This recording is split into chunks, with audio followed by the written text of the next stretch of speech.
Hi parents, and I told you I'd make sure that we got down here for our last principals update for this term and what has been a busy term. And I know you've got background noise and I feel like I'm shouting at you today. We've got the girls trying trades today, so here's a bunch of girls in here having a go at boat building. We've had some guys down at Partech today. We had looking at plastics manufacturing. On a field trip we had, there's another whole bunch of kids in student council who were raising some money selling sausages. I know that sort of sold out. It was plainclothes day today. That was going. There's been a lot of action, a lot of moving parts today. Just before I get to introduce you to these fellas, the other thing I thought I would just mention quickly is to thank you for what has been a very busy and unbelievable and unique term. I felt at one stage like we were running two completely different schools, but you hung in with us and our staff worked really hard, and I'm looking forward to how these reports are going to shape up as they come out soon, which was the other thing I was going to say, is that we're deep in reporting season and those reports will be out really soon. And can I encourage you to have those good learning conversations with the teachers to work out how we in partnership can help your kids to flourish. So, we've got this Vocational Excellence Program going on. There's about 30 boys and girls in this program. They enter from when they finish grade 9, anytime after grade 9. And so these are two guys. I want to introduce you to Ruben. Ruben's in grade 11, and he is what level trainee are you? Level 4 trainee. Level 4 trainee, and Jack. Jack has just finished probation, and because while they are, of course, in year 10, 11 and 12, we don't know them in VEP as a year 10, 11 and 12. We know them as a level 5 trainee or a probationary or a level 4 trainee. And so they get promoted up over the time. But first thing I should ask these guys is what's their industry pathway? Because each of the people that come up into VEP, part of what they do is try to get an industry pathway or make sure they know their industry pathway. When you're in year 10, they might have a whole pile of things. So by the time they get into year 12, they've got a pretty clear idea of what pathway they're on and looking for a school-based apprenticeship or traineeship. So,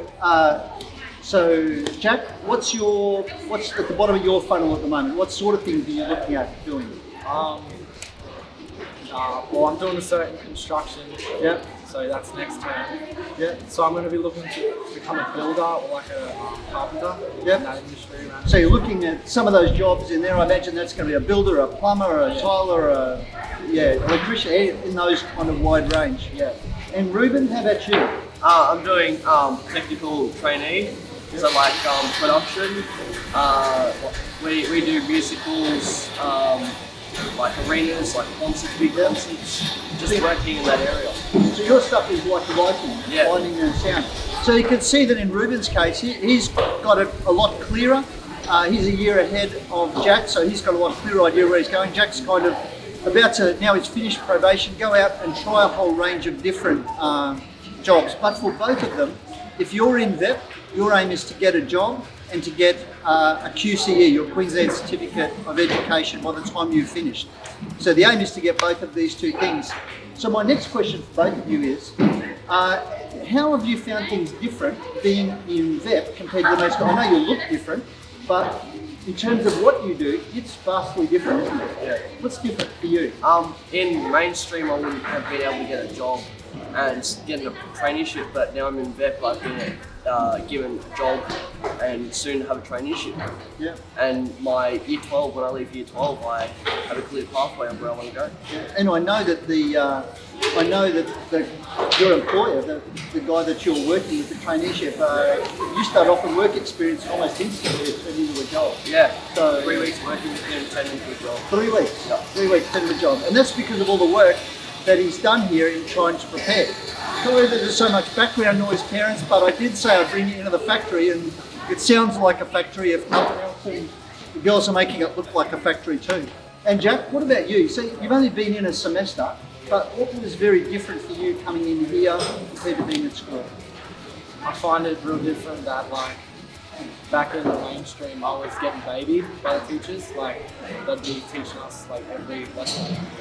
And now when I'm in VET, I'm like got to do it myself kind of thing. Like I've been more responsible. Yeah. And it's all on you to be an independent learner and to make sure that you're keeping up to date with all of the things you need to keep up with. And because Jack can't pass probation unless he's met all of his work requirements as all of the students. So anyway, so that's giving you a bit of feel about VET. I hope that's given you a good insight. And I hope you've appreciated this term as I've tried to take you on a tour from one end of the college to the other and show you some kids that are flourishing as we go. Hey, that's it. I hope you have a good holiday. Look forward to seeing you next term. The last two guys I've done this with, they read me a book. Could you guys read me? This is The Greedy Rabbit. Yeah, we can read a book. We'll read a book. Thank you. See ya.